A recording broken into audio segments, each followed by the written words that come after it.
Digimodify! Podcast activate!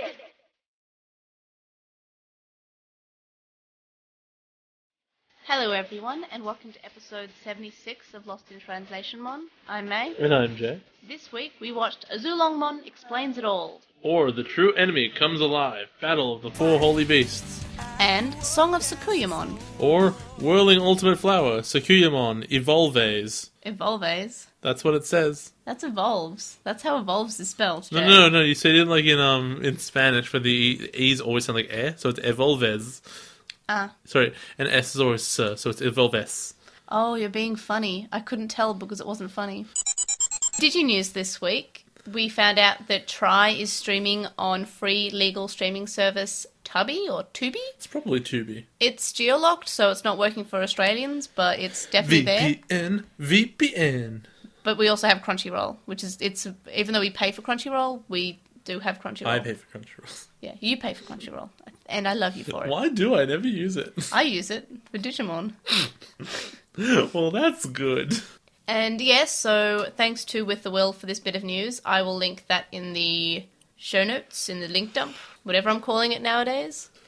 For Lost in NewsLatelymon, just a bit of quick stuff. We'll be releasing the whole season discussion questions coming out soon, probably. Soonish. I'll be posting them on our Tumblr, Facebook, and Twitter. And we're going to be doing another end of season survey, as we did for the end of 02. I'm adding new questions as well as some similar questions to last time, so please participate in that survey. I've written the questions, but I haven't actually put it up. I'll probably just put it up on Google, even though I work for a survey company. I'm just going to put it on Google. As I said, it's not set up at the moment, but I hopefully will set it up sometime this weekend. I will link it in the link dump if it's available by the time this episode is out. If not, I will post it on all our social medias, on Twitter, Tumblr, and Facebook. So keep your eyes peeled for that, and thank you in advance for completing it, because we do want to make this show something that's really, really good, and we want this to be something that people enjoy. And if there's anything we can change about the show, we'd really like to hear suggestions or opinions on the show. I think we've improved since our last survey, as in we shortened Postmon Pat, we moved it to the end, we've moved sections around. It's just hopefully been enjoyed by most since we made those changes. And if we can make any more changes, we will, if we see fit, as to after the results of the survey. Yeah. Do you have any thoughts about the survey? No, I'm just really interested in seeing how many people want me to be replaced. No one said that since the first season, the first few episodes. And those people don't listen anymore, probably. Those are my favourites. I think it's interesting, actually, because we don't get, even people who pick it up new don't say it. At least no one's passionate enough to say it. They just drop off. I have heard a few people say that they have started at Tamers, though. Okay, that's fair. Because everyone's favourite season is Tamers. People don't want to hear about Adventure in 02. Because everyone's talking about it. Oh. The fandom's the most aggressive about Adventure, I guess. I'd say the hardcore of fans are more into Tamers, because Tamers is the fandom favourite, I guess. Anyway, on to Obnoxious Synopsis. The first episode that we're watching this week is called Azulongmon Explains It All, or The True Enemy Comes Alive, Battle of the Four Holy Beasts. What do you think will happen this episode? I want this to just be Azulongmon talking for 20 minutes. No, you don't. No, I want, for the entertainment factor the first time through, I'm just he's still talking, he's still going. So, let me get this straight. It will never end. You want to hate it. Yes! I don't, it's just... it's the culmination of a storyline I haven't liked, so if it can go out as bad as possible, at least it'll be funny. So you want Exposition Episode 2? Look, what I really want is for Beelzebub to come in and ride Azulongmon's head like a skateboard. But it's not going to happen, okay? I'd like that too, that'd be pretty cool. I just want to be Reaper. Reaper's the best edgelord ever. And so, I don't know, he's obviously, he's going to explain the Holy Beasts and stuff, but I guess we get to see all of them in this episode. Well, we've seen two of them. Well, it says Battle of the Four Holy Beasts. Yeah, but we've seen two of them. So we'll see the other two. We know what Azulongmon looks like because of 02, and we know... I wonder if they'll redesign him at all. Nah. Oh, wait, if they'll reuse footage from 02. Oh my god, I hope they're not that lazy. Do you think anything will annoy you in this episode? I think the explanation is going to be stupid as to why. Obviously Azulongmon's going to still be a good guy, so not all the Holy Beasts are evil. and then like finally at the end they're gonna fight or whatever, and then stuff's gonna happen, and then right at the end we're gonna find out, oh, this was the threat that they were all trying to defend the digital world against, and it's gonna be one of those things that if Phoenixmon had just told the kids that this was coming, they would never have fought any of the Devas ever, and they would have probably lent Guillamon over for a while. Like, it's gonna be something so stupid that, like, oh, we were dumb to fight. Right. And do you think it'll be a good episode? Nah, not really. No. What rating do you think you'll give it? 6.1 pi. Filler or not filler? No, of course not. He's going to explain stuff to obviously. us. In fact, it says that Azulongmon will explain it all. There will be nothing left unexplained. This is not a 0-2 situation where we're going to get to the end and be like, oh, what's up with all these questions? No, he's going to explain everything. Nothing left unturned. Prepare to be disappointed, I guess, probably. That's why I don't think it's going to be good. The second episode that we're watching this week is called Song of Sakuyamon, or Whirling Ultimate Flower, Sakuyamon Evolves. What do you think will happen in this episode? I think that we're getting the last biomerge with... Last? There's three of them. So you only think this main three's going to get... Yes. Okay. That is... Okay, because Kazu's gonna biomerge. That's gonna be awesome. Everyone wants to see that. Ooh. Well, it's not going to be Jury, is it? No, it's not gonna be Jury, and I don't know, I don't think Susie will. That'd be weird. So yeah, I think it's the main three will get it, which is fine. They're allowed. Yeah, so I think it'll be Renamon and Ruki together, and they apparently turn into Rosemon. Surprise! What do you think Sakuyamon looks like? I think it... like a floral Taomon, honestly. Just, like... Alternatively, it'll probably look like, what's it called? Oh, it's that game. That game, that narrows it down. No, the Japanese game with the wolf. Wow, that really narrows it down. It actually does, where the main character is a wolf. Oh, Oru, the one for the PlayStation. Yeah. Yeah, okay. Okami? Okami, yeah. I don't remember the name of the... So you think it'll be a wolf? What? Well, it's like Cubimon's. Oh yeah, that's right. Yeah, it could be. I don't know. And what do you think will cause the evolution? Renamon will be losing a fight, and then Ruki will say, but I believe in you, and then Renamon will say, you were good in your heart all along. Do you think it'll be impactful? Or... No. So do you think it'll be better than St. Galgamon episode? I think it'll be pretty much the same. Okay, so you think that everyone's going to have a bad episode except for Takato? Yes. Okay. Do you think anything will annoy you in this episode? I think that the reasoning behind the evolution is going to be bad, and that will annoy me. Do you think it'll be a good episode? Yeah-ish. Mostly. Like, it's going to be slightly better than nothing. Right. It's not going to be bad, which makes it probably good. Yeah, right, yeah. It's good question mark. So it's good? Yes, perfect, you got it. What rating do you think you'll give it? 6.999. Question mark. 6.999? Filler or not filler? No, there's a new evolution in this one. So you think that... A filler is something that if you took it out of the series, nothing would have changed. What do you think she's going to be fighting? One of whatever the big true enemy is. Right. And any other thoughts or predictions? I predict that I'm not going to enjoy this one. Oh, this both episode. of them? Oh, no. Like That's this good. episode of the podcast that's coming up. Oh, no. I think I'm going to be upset.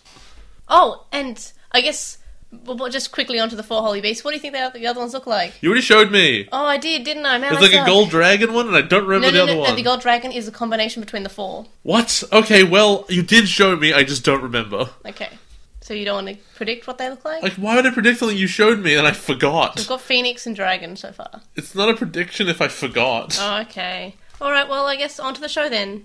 Bye. Soon. I guess. Soon? Soon? Question mark? Episode 36 begins with some Phantom of the Opera music, and Zhu Chaomon makes wind, and I love how Terriermon... Yes, what? Yes, I know, he farts at them. And I love how Terriermon and Lotmon are flapping their wings, like their ears. It's really cute. Did you find that cute? I didn't really notice it. The Wild Bunch are building an ark, and their friends from around the world are helping. Does that mean that Izzy is helping them? Because this is always what happens when they're like, oh, all the people from around the world are there. Izzy's in the center of it. Well, I think it's because this is what the smart character always does. Like, the smart character, bonds everyone together. But since no one in the group of children is really the nerd. Like, I guess Kenta, but he's not really seen as so much like a smart nerd rather than just so much a dork. as he is, also useless. Yeah, so we don't have, like, that really smart character. We don't have the Joe or the Izzy. We don't have the responsible smart kid, and we don't have, like, the really smart kid. Also, this is a bit different in the English when they say that they're actually using processing power of the entire world, which tells me rather than they have gotten other people on board to help them, it's more like those viruses that people get on their computer that start running them as drone servers to like mine Bitcoin. Yep. It's more like that. It's a lot worse because they've got government backing. They're basically making computers into zombie computers. Yeah. In the dub, they're just saying how each other's old and they're fossils. My favourite quote is Janyu saying, "This stupid piece of junk sure takes its time processing. I'll be an old man before it's done. Don't say it." You know, I think that's interesting, except that, like, that's a very childish perspective. Every person over 40 I've ever met still considers themselves to be reasonably young. Like the women I've spoken to who are over 40 say, like, I haven't even reached middle age yet. They don't think they're old. They wouldn't call themselves fossils. People are doing that at 60, not at 30. But the age group of the demographic for this show is children, and children would say that people in their 40s are old. Oh, I know that, but I'm just saying that, like, it's bad writing because no adults would say that about each other. Considering adults wrote this, yeah, no, that is a bit weird. Daisy is nostalgic for when they created Digimon, and Janyu says it's time to rescue them and to not think about this, and that the arc is all to rescue the children. So they're building a new arc, except that the arc is the Digivice. Yep. Except that now the arc is a ship, clearly. Yes. They're not building a Digivice, they're building a ship. But we've seen the children be in the arc before. Yeah, but that was weird. Like, it was never designed to be a ship. The old art they have of it is holding a handheld thing. It's just a ship shape, and then it's magic in the digital world because it is, right? I think it's an arc that's based off the Digivice, which was the Digivice was based off the arc. So the arc's based off the Digivice is based off the arc. And the circle is based on a sphere, and the sphere is based on a circle. Yep, you got it. Ruki's going to save the day with evolution, which I love. Like, well done. Like, this would never have happened in Adventure. It was always, the main character who saves the children from sudden death. No, you forgot, because it's her turn to have the evolution. But that's next episode, though. Oh, no, you're right, yeah. Yeah, so this isn't her episode yet. But this has happened a lot of the time. They've given Ruki the chance to save the group. Actually, to be fair, if you look at the skill sets of all the Digimon, she's the one who could anyway. I know, but it's not like, Megalogrammon's quite big. Saint Galgamon's quite big. Yeah, but none of them can do, like, protective bubble stuff. I know. Well, yeah. But I just really like that they didn't force a main character to save the day in some way. She is the main character. She's the main rival, huh? I know, but I'm just saying that when did, Mimi and Sora really ever save the day? Oh, I guess they did in their evolution episodes. No, okay, they did in that boat episode. Where did Miyako ever save the day? I don't know. Who's that? I love Miyako, though. You like her because she has pink hair. No, I like her because she's into computers. And she's hyper. I like her. Right. You identify with that. I really like how Talmon uses the bubble whenever they're in danger. And I really like how they're using Digimon in a way that's not just fighting, it's also strategically almost. I mean, it is in a fight, but it is I know, helpful. but it's helpful. It's not just, I will attack him back. It's, I'm going to protect you, small children. While we get attacked. Talmon then gets really tired after moving the entire bubble. And I really like this, how, she's showing that she's tired, because of course this would take a lot of energy out of her. It's not like, oh, they have endless energy, let's fire 1,000,000 fireballs. Well, speaking of which, Gilmon and Terramon pop out of the bubble and start trying to fight the Phoenix Mob by themselves. This is so stupid. So they try to attack as rookies, and it's absolutely as embarrassing as you'd expect. Yeah. Which is like the thing just barely touches it like raindrops. Here's the important question though. Petite Twister is a move in which Terramon spins around and then throws himself. Yep. Isn't it? Yep. So when it hits Phoenixmon and explodes into nothing, isn't he just dead?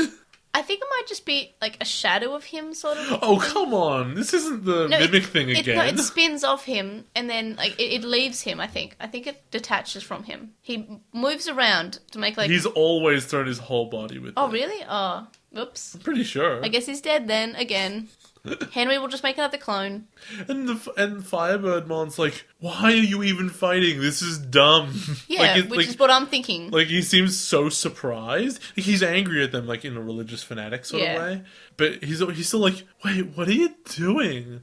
It would be like a knight in armor going up in, like, the Crusades or whatever, going up to a house, and a child comes out there and, like, throws a spoon at him. Basically. It just stands there like, why? What made you think this was a good idea? But it was stupid, and I'm so glad it didn't work. Because I would have been so upset if it worked. It would have been so funny if it worked. It would have been so upsetting if it Because worked. Talmon's there like, this is so hard, and Gilmon's like, I shot it in the face. So, of course, they plunge into the water because this is so stupid of them, to be fair. Like, and somewhat out of character. When have they ever wanted to do something that's basically suicide and they're not going to be able to do anything?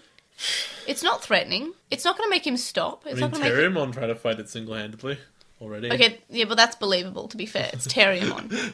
So it's mostly Gilmon being stupid is what you're saying. Gilmon's just a dumb puppy, though. So Takano was like, why are we fighting? And the Phoenixmon's like, blah, I hate you. And then Qinglongmon shows up. And I love look him. at that cloud. Yeah, and this part really annoys me. Because while in the original, they don't know who Qinglongmon is. They have no reference. In the dub, they also don't know who it is. Why would they know in the dub? Because Takado five episodes ago or something in Shibumi Speaks, Takado said, "Oh, the four holy beasts. Isn't that one of the things that Azulongmon is?" I forgot, and they've seen the show. This is so stupid. But the thing is, even if they've seen the show, he might have forgotten. But 5 episodes ago or something, he said he knew what Azulongmon was. In this episode, he doesn't. Did you catch my favorite? Oh no, you did. Oh, no, wait, hold on. This like the blue cloud bit. You know the exact line. Oh yeah. So what's that blue cloud? I don't know. Some blue cloud. Its delivery is so good.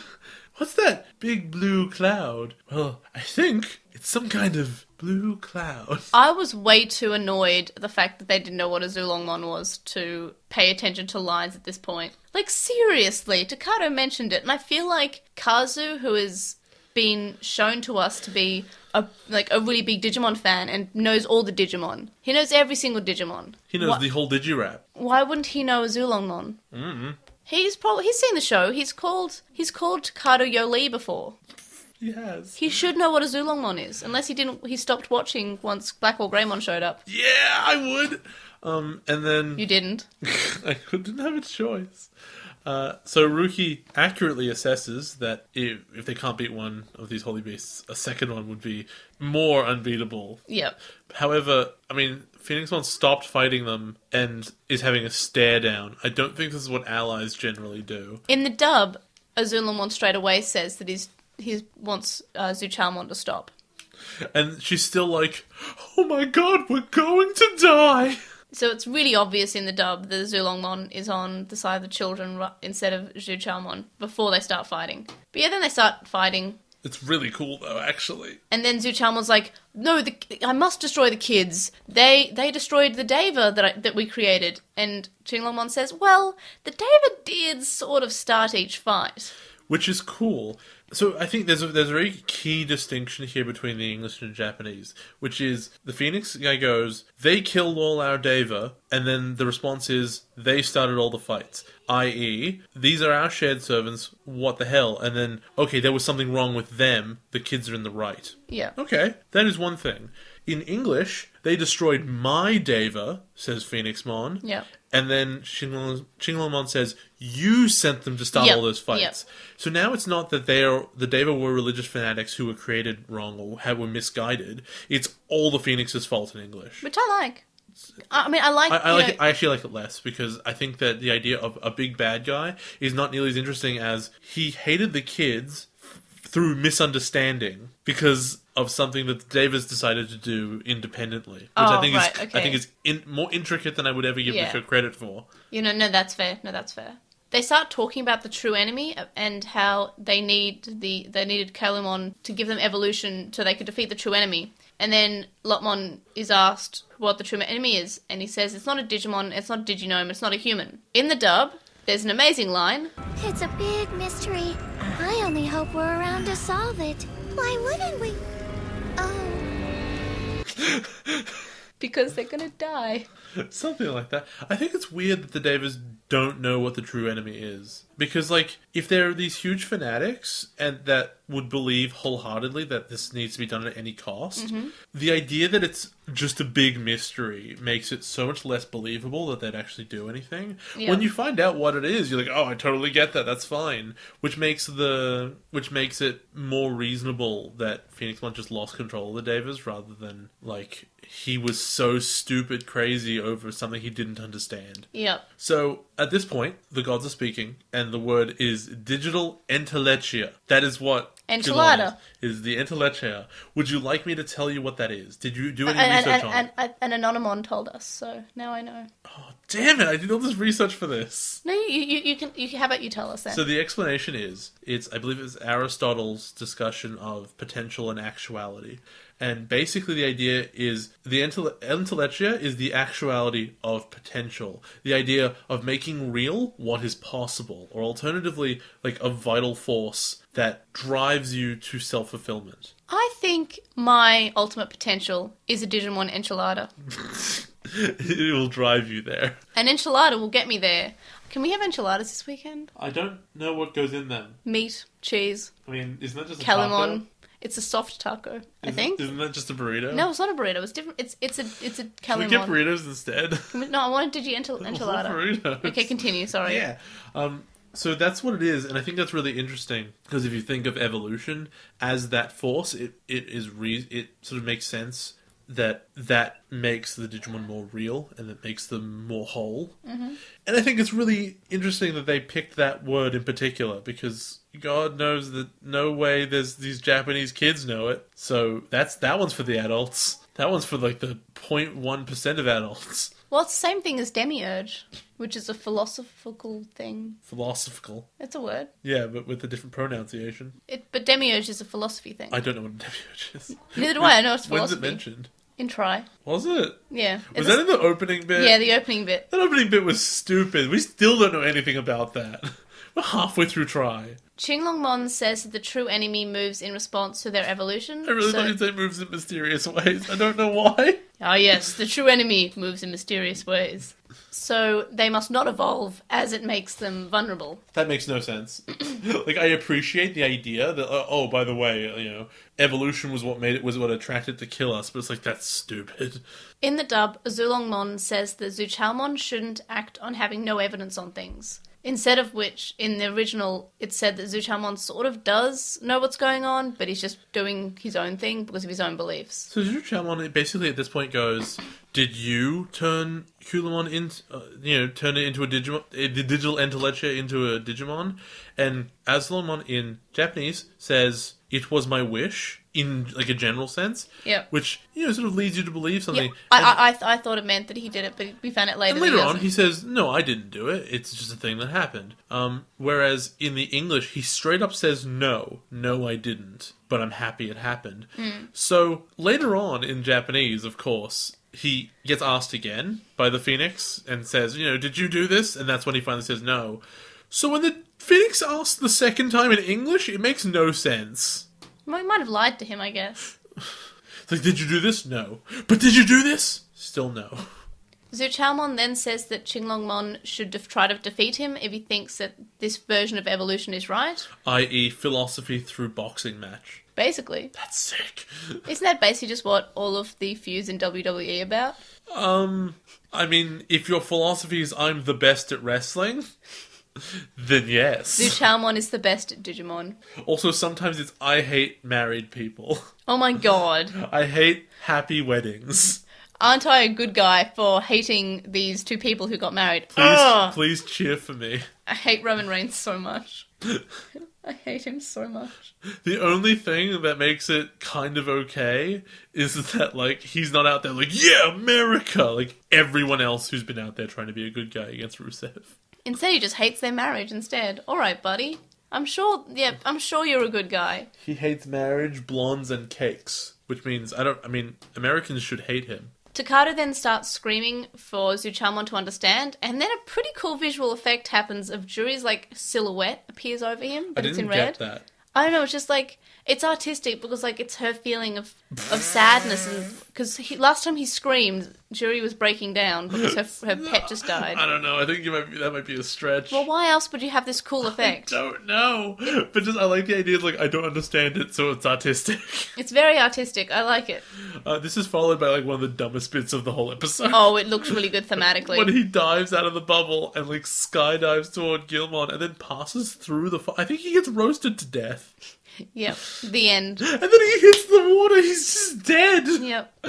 Takado then evolves to Digimon, but a bit before that, when he's running off the edge, in English, he says, "No, you're wrong! Humans and Digimon are meant to fight together!" And I found this really funny because it reminded me of, "You can't stop me, I won't let you!" I have literally that written out, just like, together! But it just... Okay, I'm gonna be honest here, I was watching the English version in double speed. You finally learned! No, I watched the original in normal speed. Yeah, I watched it in 1.5. No, I always watch the original at normal speed, but this I didn't have much time. I was busy doing other things, so I didn't have time, so I watched it. Isn't it really, really entertaining?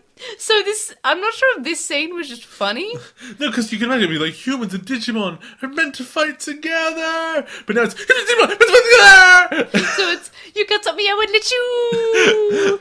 I really recommend you find the episode that's in and watch that bit in double speed. I'll die. It's so funny. I think you should make it your text tone. "You can't text me, I won't let you!"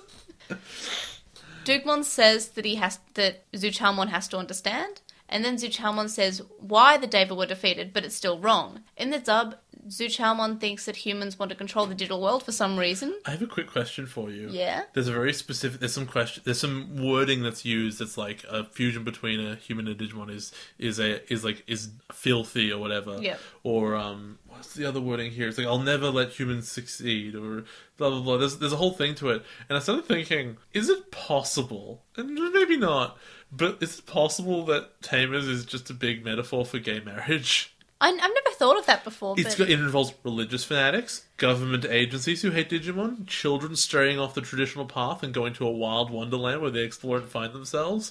There's the line... Please can we not talk about children, like, and Takado's touching like, each what's other? wrong with humans and Digimon evolving together? I've never thought of that, but no, that's... I just think Ruki and Juri want to get married. If you think about the way the Digimon are treated... And you talk about this bit now, and it's like, I don't know, gay agenda? Is that what's happening? I can see what you're talking about. I don't know, I think I'm stretching it here, but I think it's got legs. It's got more legs than I would have expected at the beginning. Azulongmon then stops them with a chain, which I thought was a pretty cool effect, and then says that they're fighting the wrong enemy and should be fighting the true enemy. Like, I like Azulongmon. I like him. And then we cut to Ryo. Yep. Would you like to read out what I wrote at this point? Was it Ryo all along? Why would you think that? Because it's like, we don't know the name of the true enemy, and then we've got this random guy who's from another universe, who has his Cyberdramon that has Millenniummon trapped inside it, and I'm just gripping my chair like, is this it? Is this the twist? Would you be happy with it? I'd be kind of cool with it, because it's just so silly. Because it would explain why he's there, right?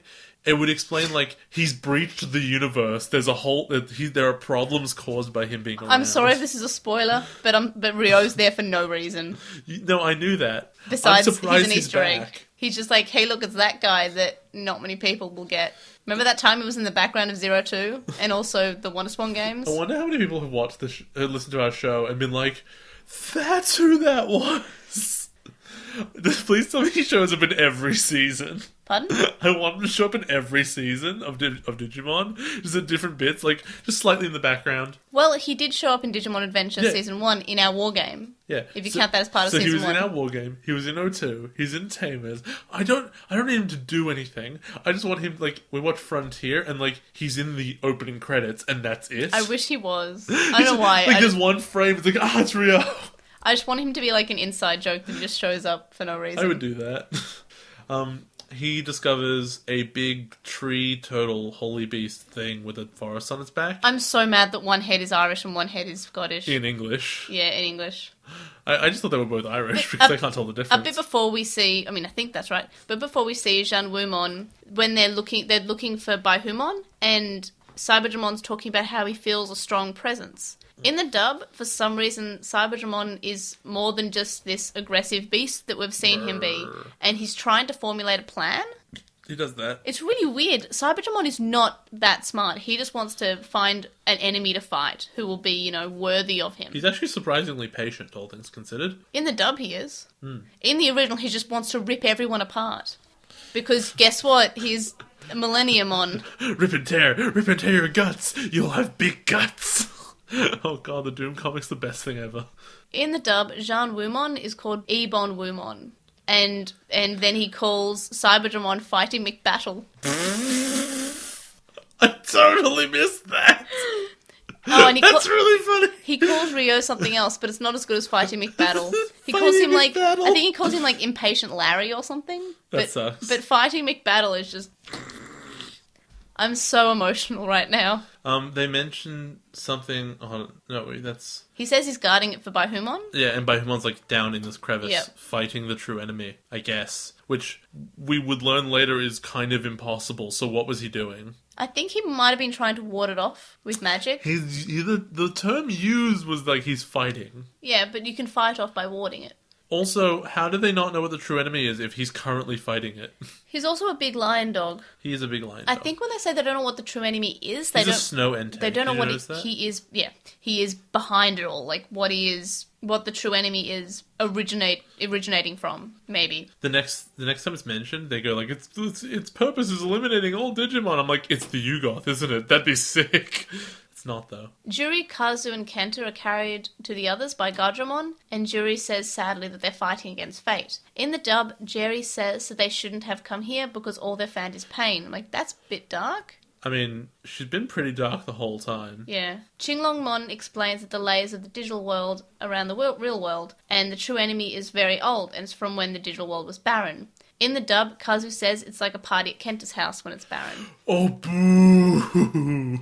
Don't make fun of the kid with no Digimon. That's mean. Yeah. Qinglongmon says that the enemy vanished at some point, and it started to inhabit its own world. Oh, sorry, I should also mention this, because they said since the beginning of the digital world, and they'd also said the eliminating Digimon Yeah. thing. My next guess was the recycle bin, which, spoiler, is basically accurate. Yeah, no, that's accurate. Or it's more of an antivirus, I guess. Qinglongmon then explains that the highest level Digimon took responsibility of stabilizing and maintaining order of the digital world. In the dub, this isn't stated, it just says the Sovereign were in power, not why they were the Sovereign. Because the highest level Digimon, aren't the Grandpa and Grandmamon the same level as them? Yes. So, what? Aren't they holy beasts as well? Maybe they weren't that level when this all happened. I don't know, you can get promotions in real life. You should get one in the digital world. Maybe it was only at this point and they were the only 4 ones who were ultimate level. What level is Cyberdramon's? Cyberdramon's perfect. Is that the same level as them? No. I don't remember. Ultimate. Keeps changing.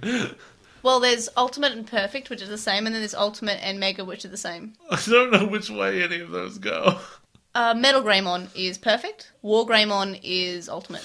I don't understand Digimon. You've been doing this for Why would they change many it? times now. It's a different season, mate. The rules have all changed. Yes, but the levels have stayed the same. There are naked children in these Digimon now. There are so many naked children. There's 3, actually. There's not that many naked More than there children in the should be. scheme of things. The Diginomes It's then fair. bring Shibumi because not enough exposition is happening at the moment. No one says Shibumi anymore. They say Mr. Mizuno. Yeah. Yeah. We find out that Shibumi is in a coma, and he says D-Reaper, and he's in his coma state. And then I actually think, Yep. you know how I complained really, really, really hard about why he's in the digital world? Yep.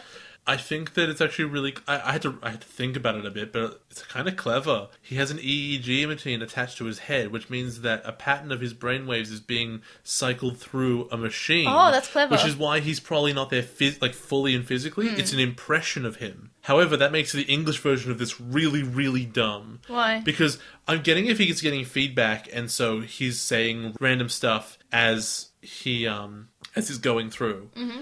But in English, I don't know if when he wakes up, he's like, "Oh, not yet!" As if he put himself there. As if he's intentionally in a coma. Oh yeah. In the dub, it's quite weird, and he seems much more upset about waking up. Yeah. Instead of just sort of waking up and gasping. Yeah, so I think I'm going to take back all of my weird complaints about how his spirit's in the digital world, because I don't think it is his spirit. I think it's that machine's interpretation of him, which is quite cool. Also, I noticed in your notes that you weren't too happy about it being called the D-Reaper. Oh, it's crap. It's really stupid. I believe that it's a play on Reaper, as you know, the Grim Reaper. That's not a play. That's what it's called. And Deleter. There's no such thing as a deleter. No one Yes, says but if that. something deletes something, it's a deleter. So D-Reaper sounds like deleter. I D-Reaper. guess. I guess. I think they're just like adding D at the beginning stuff, like the D-arc. Is it the dark? Ooh, because that makes a lot of sense. Okay, so I always knew it was the D-Power because I watched the English version. The D-Power, that's a thing. So when I was on the internet looking up my things, and this is similar to the Digi Enchilada, I was reading the D-arc as the dark. So I knew it as the dark until I knew better, which was a long time. Same with Digi Enchilada. I'm pretty sure the Japanese just like the term Reaper, like all the Reapers that are in Persona games, and just like they just like that word. They just like the aesthetic. So deleter isn't a thing, I don't think. Nah, it totally is. Why would you name your very basic antivirus program D-Reaper? Sounds cool. It doesn't make It sounds any cool. sense. It sounds cool. Also, as he's explaining it, Pac-Man is eating dots. Yeah, so Shibumi is explaining that the D-Reaper was designed to delete defective AI.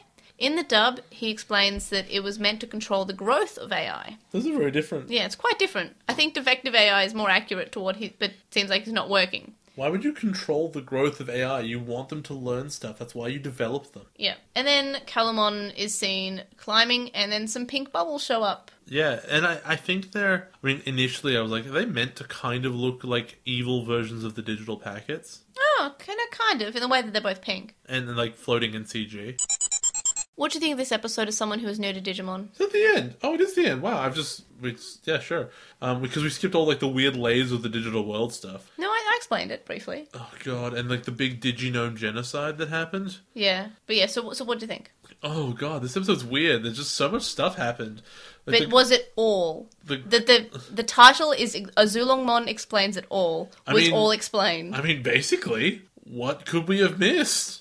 Oh, sorry, I forgot to mention like my favorite line. My favorite lines were it's Dukemon fighting Phoenixmon in the English, and I will never let humans succeed, no matter your lies. But it's not a lie.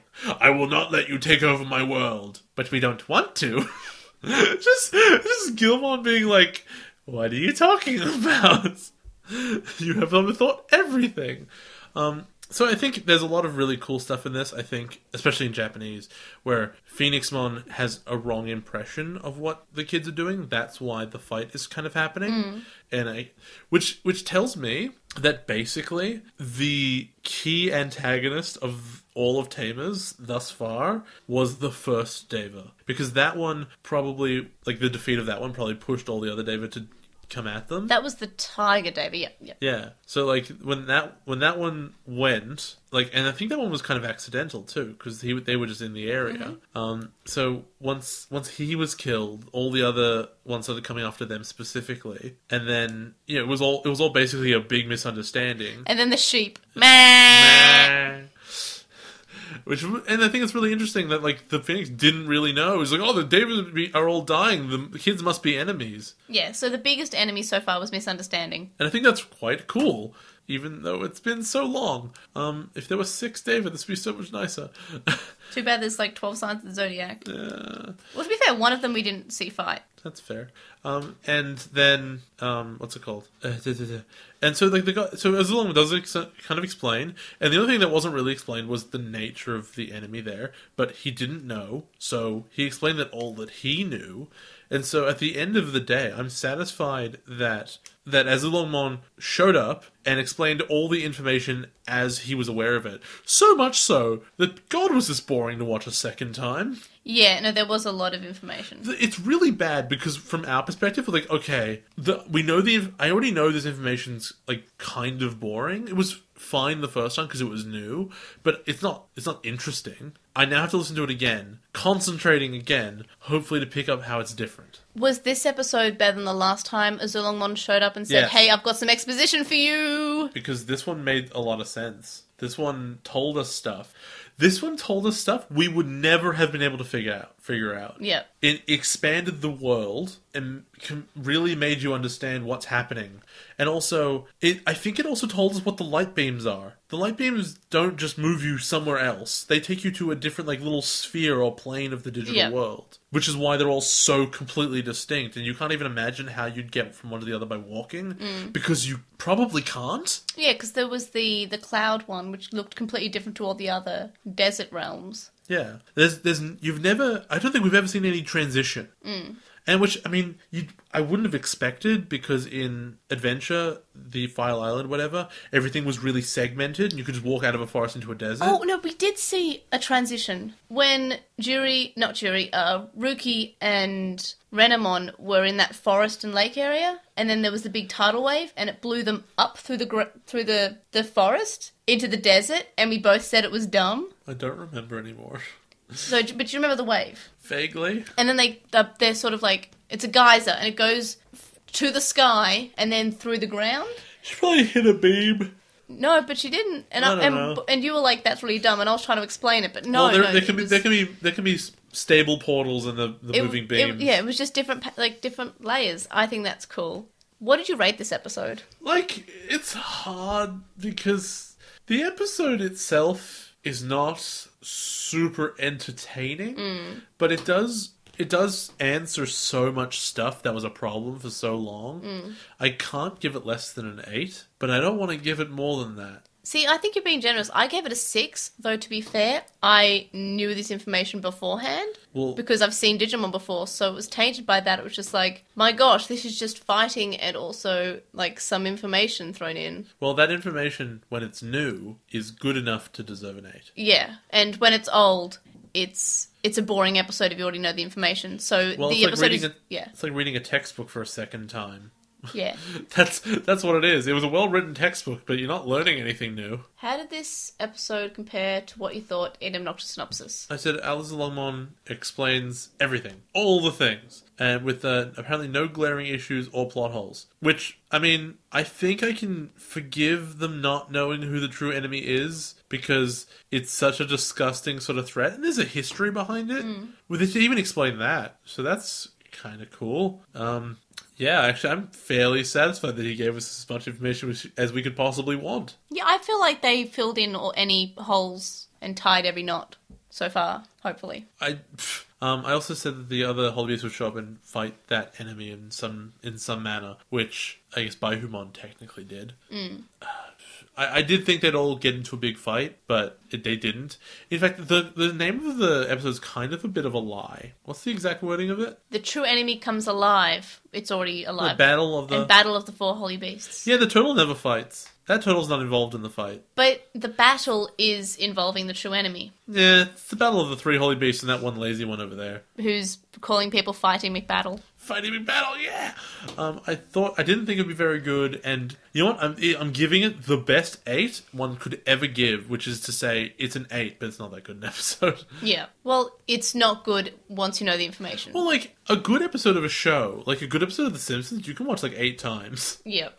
And you'd be like, this is a good episode. This was like, oh god, I don't want to have to touch this ever again, but now I know it, so that's fine. What was the major difference between the Japanese and English version? I think definitely that Phoenixmon sent the Devas and they didn't just start fighting on their own. It just completely changes the tone of the last 30 episodes. Were the Devas religious fanatics who were chasing their own beliefs and as a result causing damage that they didn't need to do, and thus making their god think that the children are their enemies because they keep defeating the Devas? Or does he think the children are his enemy because he's a bit stupid? My main difference was that for some reason Zuchalmon is under the impression that the children want to take control of the digital world, which is completely not what they want. To be fair, everyone who has ever fought for anything has fought to control the digital world. Yes, but I just think that's weird that he would think that they want to just because they're fusing with Digimon. I think that's weird, and he has no evidence for this. It just seems that Zuchalmon is, much more of like a religious fanatic who just pulls evidence and reasoning from nowhere. Can I just offer you a hypothetical? Sure, go ahead. Because it occurred to me what my response might be. A hypothetical is thus. an alien comes to, a group of aliens comes to Earth, and say one of them like physically fuses together with John Travolta. yeah, and he becomes a weird like half Travolta, half alien, and he looks really gross, right? And then he gets up on stage and he's like, "Please respect us. We are not here to harm you." And there are other ones going out fusing with other people. Would you feel comfortable with them? Are they actively hurting me? All you know is that they are fusing with people. You do not know what their motivations are. They've told you their motivations are peaceful. They haven't hurt you yet. But you know that's what's happening. They're turning into weird alien hybrids. They haven't hurt any people, though. Well, they're fused with these people. Do the people that they're fusing with like them and trust them? Well, you don't know. They're fused. Well, then they can... if this is the hypothetical that's like Digimon, they also unfuse at some point. Well, taking the unfusing out of it, I'm just saying, like, this particular scenario, because... I mean, I don't know, the Phoenixmon doesn't have perfect information. We know that. I feel like I trust them until they started actively hurting people. I so wouldn't. I just don't feel like you could get there. You can't have the moment where, like, you look at the guy who's got the brain slug on top of his head and says, like, "Yes, the brain slug is my friend," and not be like, oh god. And I know it's not precisely like that, but you have to, I think you have to remember that, like, to us, we kind of know what Digimon are, and that's fine. To them, in this universe especially, humans are aliens. They're straight up aliens. Episode 39, Song of Sakuyamon, or Whirling Ultimate Flower, Sakuyamon Evolves, starts with, in the dub, Rika and Kazu talking about plans instead of silence. Rika suggests flying on Zuchoumon's back, and Kazu said that that's a bad idea, since he wanted to kill them earlier. Then Rika says that he's a chicken, even though, no, Kazu has a pretty fair reaction. No, that's a phoenix, not a chicken. In the original, it's just silence. Gilmon's asking where Calamon is, and Qinglong says that he'll take them to him, and then he puts them in a cloud bubble, because everything is bubble physics now. Ruki pops a hole out so she can see where they're going, and Qinglongmon makes jet engine noises when he flies. I'm not sure if you noticed that, but for some reason he makes jet engine noises. No, but it's still not the coolest version of jet engine noises in anime. That is definitely... The best version of jet engine noises is in Hajime no Ippo, when he does the Dempsey roll. Oh, yeah. Because he's like going from side to side, he's like... It's really, really cool. It's hard to describe. It's really cool. Takada is looking at Juri and tells her to cheer up. Takada says that she's a nice girl and used to be so happy all the time. Juri says that she's not nice and that she stopped crying soon after her mum dying, and that her stepmother is nice and she tries to like her, but she doesn't. In the dub, Jerry says that when her real mother died, she made a promise to herself to never let anyone take her place. And then when her father remarried and her stepmother was trying to be her friend, Jerry just would not give her the chance. There's a really big difference between those stories, isn't there? Because one of them is like a loyalty to a mum who died in English, which, you know, is kind of nice. And then it's just niceness that went too far, I guess. In the first one, she's basically admitted she wasn't really that sad. Yeah, and she finds that weird. Yeah, Juri is basically cold in the original, as opposed to being... Look, I mean, my parents are both together, but I think that the fact that you don't accept the stepmother is quite or stepfather, or step anyone really, is quite accepted. Like, from what I know from media, so this might be wrong. Like, both of us have married parents. Look, it is reasonable that if you grew up with a set of parents and a new person comes in and tries to be a parent, but, you know, you don't have that relationship, it's hard. It's really hard. And I don't know how long ago this was for her, but it definitely implies it was... I mean, she's not that old, so it can't have been super long she's ago. 10. Yeah, so it had to be within, like, the last 5 years. Okay, that's kind of fine. It's so... In the English, it's just like, oh, well, I didn't get along with her, so I'm not nice. Even though the beginning of the story is nice. Yeah. Japanese, beginning of the story is not nice, and it really sets the stage of like, okay, she's got might, problems. She's just she might be a cold person, or that she was so sad about her mum dying that her emotions just don't work anymore. Could be. Although, just like...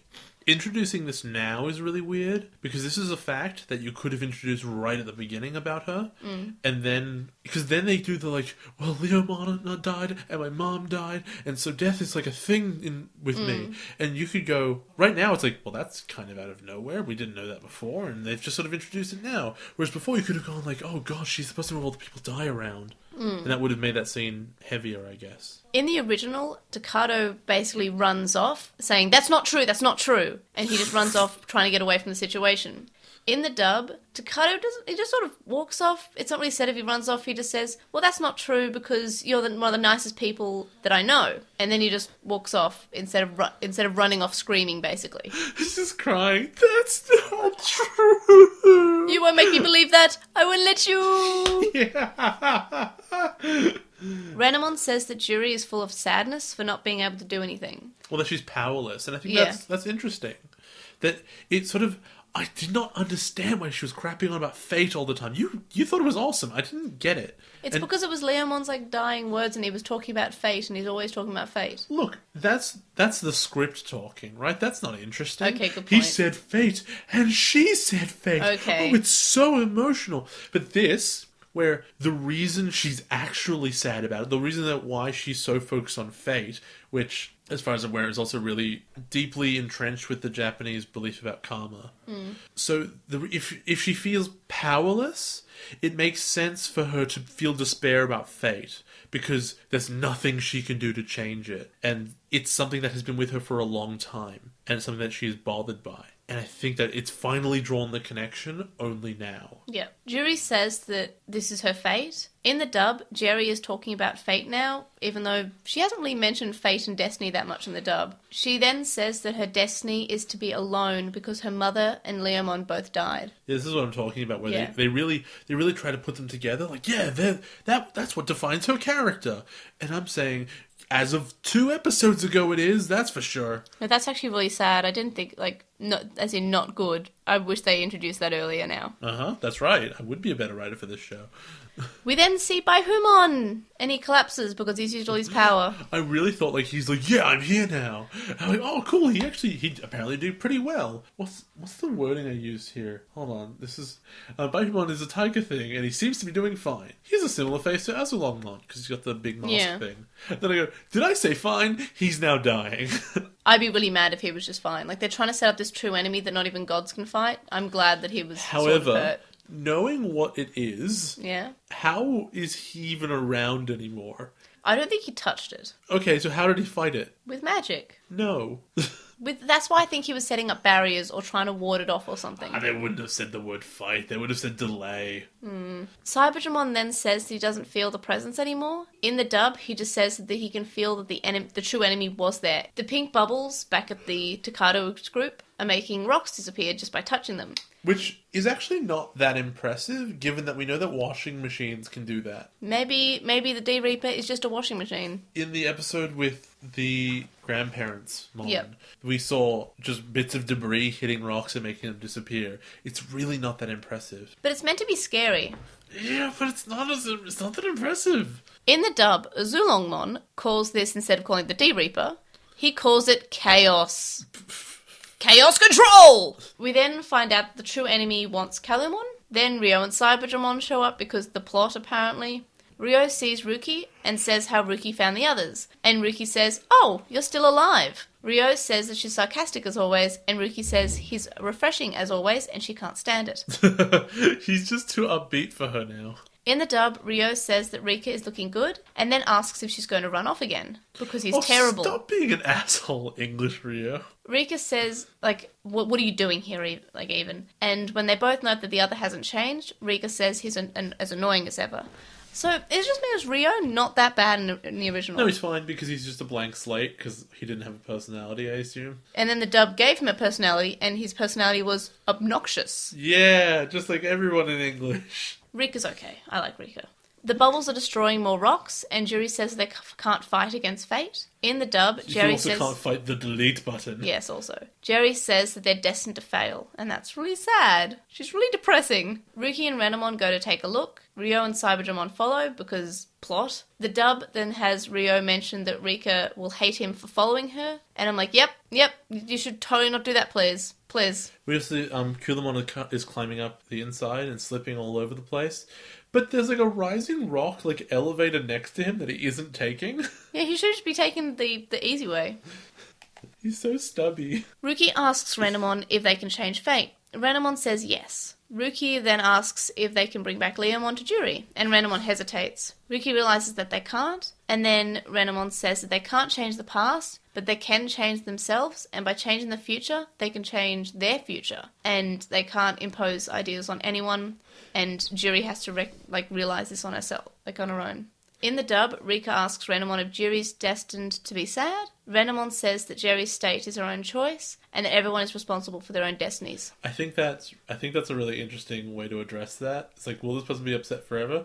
Well, if they choose to be, and boy, does it look like she's choosing to be. But this is I was thinking about, the reason I mentioned Karma earlier is because at this exact point, Renamon, especially through like Cubimon and Talmon, is this very, very traditional Japanese. Oh, yes. It's really interesting that this is the character that says that destiny is not really a thing. Like that's counter to the rest of that character. That's one really unique thing about them, and I actually quite like that. Ruki then gets reunited with Kellamon, and it's really cute. It is so cute. She's so happy. Considering this is the same character who at the start of the season was trying to get rid of Kellamon. Kellamon was following her around, and she was purposely leaving him at the shrine and trying to get rid of him. And now she's happy to see him. She's smiling. She's genuinely happy. Every time Kellamon shows up with Ruki around, wasn't that what happened when she threw her Digivice out and he picks it up? He's like, "You dropped this." Yeah, he says, "Why are these in there? I think you lost them. I found them so for you." Cute. And Ruki's saying how annoying he is and how he just she just wants him to go away. I want one. You want a Kellamon? I do. He's so cute. I'll nutty him all day. He's so cute. And the scene just made me so happy. Then her bag gets eaten by a bubble, and Rio grabs her and yells at her for being reckless. And Ruki says that he's down there too. A little bit before this, actually, there is a bubble comes up that would have fully eaten, except that Cybertron goes and cuts it in half. Yeah, and he touches the bubble. And yeah, he's fine. I think the slash is a bit away from it. It's the slash to life. Is that your favourite song? Rio then uses a card so Cybertron can block off the cave to help them escape. Have you used cards before? Yeah. I forgot. We don't get him an animation of him using card slash though. That sucks too. He really should have one. This is his second time doing a card slash. Rika then says he looks good for a boy. I love you, Rika. Okay, so do you remember what he did with his card slash? He makes him a knight with 2 lances, yeah. Because whatever, that's how knights work, yeah. Right? Now here's the thing. Here's what he does with his lances. So he goes to the bottom of the thing. Presumably the bad stuff's down there. You cannot see it. Yeah. Okay? He then stabs the lances into some rocks, and then he throws beams and stuff at the walls that make the collapsed rocks down. Now please, answer me if you can. What did the lances do? Made the rocks shatter. No, that was the beam. He shot above the rocks. The lances looked cool. Why did he card slash? It didn't do anything. The lances looked cool, though. It didn't do anything. Also, they're trying to make him, remember, he's, the best at cards, so he uses the device cards, which are hard to use. That doesn't mean anything. Because he said they were. They're trying to make him look like... Oh, you used the King device, that's right. Yeah. Well, in the dub, he doesn't use any, the King device, he just uses the Knight's Glory or something. And so they're trying to say, remember, he's able to use these cards that he said no one else can use because he's the best at cards. He's the best at wrestling. We then see the kids are abseiling down Qinglongmon's beard. And everyone's calling Kazu a genius for it. Yeah, but in the original, they seem genuinely happy that this is a good idea that Kazu's had. In the dub, Henry says that only Kazu could come up with a stupid idea like this. Is it Terramon who's well, they'll be fine unless he sneezes, or hiccups, or yawns, or moves even a little bit. Yep. Then Terramon and Gilmon start arguing about if you can trust Takado, and if they can call him reliable. In the dub, Terrymon's just thinking about the different ways that this plan can fail, like Qinglongmon moving, which is fine. I like it when they comment on the stuff that's happening. Kazu calls out for Ruki and asks if he's still alive. In the dub, Kazu asks if they need rescuing, and Rika yells about not wanting to be rescued. Do you need to be rescued? No, go away! I prefer in the original, though, because Ruki has pretty reasonable reaction to be asked, hey, you're still alive down there? God. Ryo's stupid armband gets destroyed. It gets deleted! Ruki then stops climbing and says that they'll never make it because the bubbles are just going to get both of them and they're going at such a rate that they will never escape. So she went from being, like, super brave to, like, oh, we're all dead, that's it, we're all done, alright, we're out of here. Yeah, to accepting of her own fate that she's going to die. Ruki then gives Calumon to Ryo and then says that she's going to stop the bubbles. Renamon tells her to go back and asks her why she's not listening and how the death world may be the only thing that's waiting for them down there. And as a Digimon, she can't let anything happen to her partner. Ruki then says that they can change fate. So I was thinking to the discussion before. Are we going to talk about how ridiculously dark it is that she went down there alone basically to commit suicide? But she wanted to investigate to have a better look. No, she said, I'm going to go stop them, and then went down alone to fight the delete bubbles. Knowing it was hopeless. She just talked about it. But she wanted to try. It's a sacrificial thing. I know that, but that's what suicide is. It's like the bottom of this thing is a meat grinder, right? And she's just walked down and be like, well, gotta go down there. But if she can stop it to save her friends, she would do it. And that's what I think is so beautiful about the character. She wouldn't have done this at the start. No, she wouldn't. She would just say, I'm the only important thing. My Digimon's not even important because they're just data and they don't have feelings. So who cares if they get deleted? They're just data anyway. The beginning of the season, she would have handed Kilmon to Ryo and said, Renamon, we're out of here. Like, pick me up, we're out. Yeah, and they would have just flown off and everyone else would have died. But now she's just like, I will die to protect my friends. I will die to protect the Digimon. Let's be fair. They wouldn't have all died. Just like Dukemon would have shown up again. Yeah, but still, just shh. In the dub, she asks if they can choose their own destiny, and then says that she's choosing her destiny, and her destiny is to fight and stay with Renamon. Aww. Then they jump in together, and the custom intro that I've been mentioning that everyone gets to the start of One Vision is just like this really beautiful, like, it's soft this really song. sweet magical girl transformation she gets. Also, she has the best animation evolution, right? Yeah, every time. It just looks so cool. Oh, it's really nice. And I like because she looks way better than Talmon, actually. I know, I love Sakuyamon's It design. kind of looks like if Talmon like whipped all the robes off. Yeah. Like, this is what's under there. Except for the face. Yeah, she's got a human face now, which makes sense. She doesn't. She's got a big mask. No, she's got the bottom of her face. Does she? Oh, right, Yeah. she does. You can see human Oh, skin. no, totally. It's just whipped. Yeah. It just whipped all the robes off. But yeah, we get a boob shot of Sakuyamon, which is fantastic. I'm on board. Yeah. We see Ruki with her hair down, and she says that she's warm, and she's so happy. She is ecstatic, and it's just... She's come so far from this angry little girl we saw at the start. It makes me very emotional. Because you were an angry little girl. Well, yes. You look so sad, like, how did you know? In the dub, Sakuyamon talks quite a bit, and she says how she's the defender of truth. And then she slices away at the bubbles and turns them into With warm my flowers. blaze of beauty and truth. In the dub, Sakuyamon calls her attacks and talks instead of just singing this song that I guess she's meant to be singing the background music that's happening in the original. I thought she was doing poetry. In the dub, she's talking and doing poetry, I think. But yeah, no, she's singing in the original. Ryo says he's impressed and that he's no match for her. Which in is the probably dub, not true. No, dude, Sakuyamon's stronger than Cyberdragon. I don't know. He's got Millenniummon in him. Ryo, in the dub, calls Rika unbelievable. Ruki is so happy. And we now see how warm she is to everyone. She's smiling. She's smiling at her friends, and she was able to form the bond with her Digimon, who she said she wouldn't care if she was deleted because she's data, like in episode 10. Or maybe before that. It's just, she's changed so much. I love her. They get Kulamon on top of Chinlongmon, and he sort of reunites with Gilmon and Terramon. It's really, really cute bit. Yeah. And Gilmon's like, oh my god, we looked for you everywhere, and we're so happy to see you again. Do you know how hard we searched for you? Gilmon's like, nah. And then jumps around. Or in the English, it's like, what were you doing? Like, we were really worried about you. What were you doing?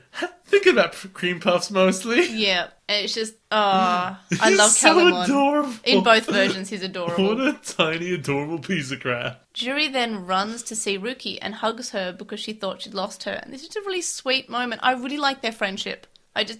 Considering how Ruki didn't want to be friends with anyone, though to be fair, Juri was one of the first people she kind of warmed to. Because remember, she said, I'll teach you how to play. She was always there, and it's just, that's really nice. They should have had a moment, like, you could have been 5 seconds, but they should have had a moment when Juri heard what Ruki was planning to do. Yeah, because Ryo was yelling out and everyone else was being concerned up there. Yeah. They should have had a closer shot of Juri, like, panicking and worried that she's lost someone else. If Juri's theme is that people in her life, people that she cares about die, this would be a perfect moment for her to go, oh god, not again. It's like so soon. And then for it to turn out okay. But who And cares thus- about Juri, right? And thus for her to get this sort of redemptive scene where she Yeah. gets to be happy. Calumon runs to see Juri, but then notices that she's sad, and he says, oh, I don't like it when you're sad. And honestly, because Calumon's pretty tactless, I was kind of expecting Calumon to say, where's Leomon? Oh my god, that would have been so good! And I'm surprised they didn't do that in the dub, because the dub loves to do that No, kind the of problem thing. is that he does the sad face. Oh, do you mean like he... When Yeah, when he runs up, he says, hey, Juri, where's Leomon? And then Oh, Juri's no. going, oh. Oh my god, I would have died. I would have actually laughed and died a bit. Oh, that would be really sad, though. The D-Reaper then destroys the floating vial thing in the air, and a bubble of the D-Reaper lands on the floor near the Juri. delete geyser. Zuchamon then says that he'll protect the world no matter what. And then we get Dumb Davis, which I don't even listen to what he says anymore. Who cares? Actually, what's important here? Are you? Wait, no, it wasn't this one. It was the episode beforehand. Yeah? Did you notice that Kulamon had responded to Davis? Yes, and and had it a annoyed me. It conversation? annoyed me. It's so weird. Like, what are they going to do next time? Well, hopefully they save me. Yeah, but they won't. So what are they going to do? Well, they do, to be fair. I don't know what they said. I wasn't listening either. I just realized because I totally tuned out because the episode was over. They're like, wait, why is Kulamon talking? What do you think of this episode as someone who is new to Digimon?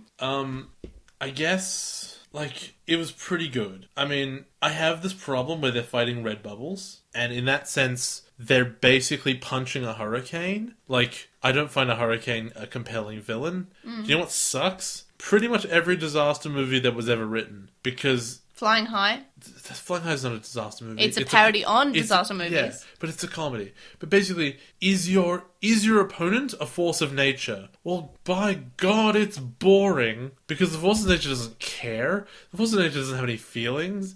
They're just fighting, time. I don't know, they're fighting whatever you want.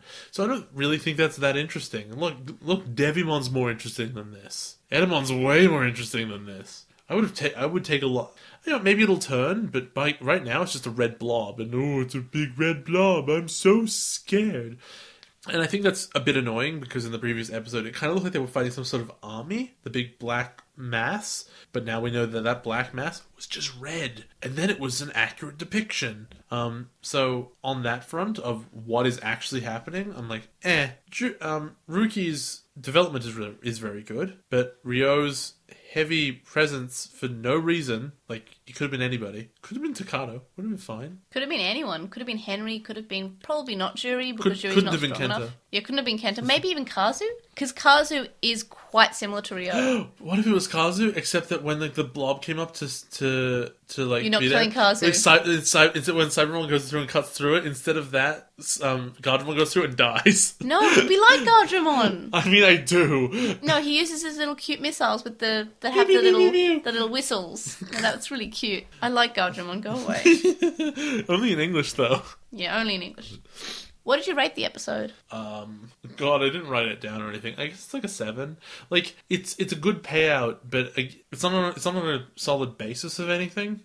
Which is weird because, like, I guess the first episode we saw this week is a really, really solid basis with no flavor whatsoever, and this is an episode with no basis and it's all flavoring. But it was fine to watch twice. Yeah, it was okay. The first episode I thought was boring to watch twice, but this episode was fine. Yeah. I gave it a 7. Do you know what really helps with that? And I know it's really stupid, but Kulamon really helps when you have to watch it in English. And Terriermon. Yeah, Kulamon and Terriermon really help out. Because, I mean, Terriermon's sassy in the original. I wish Kenta and Kazu weren't around so we could have more time with Terriermon.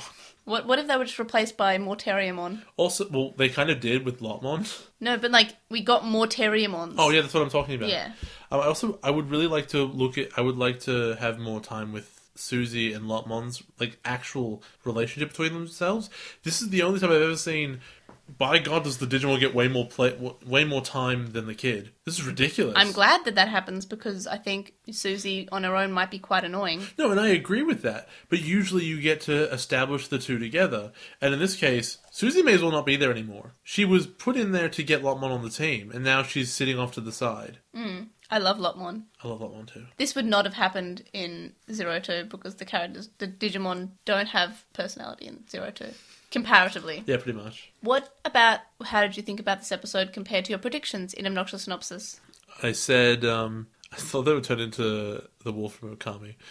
That was really, really wrong. And no, the setup, they do not use the same setup as when Sakuyamon fused.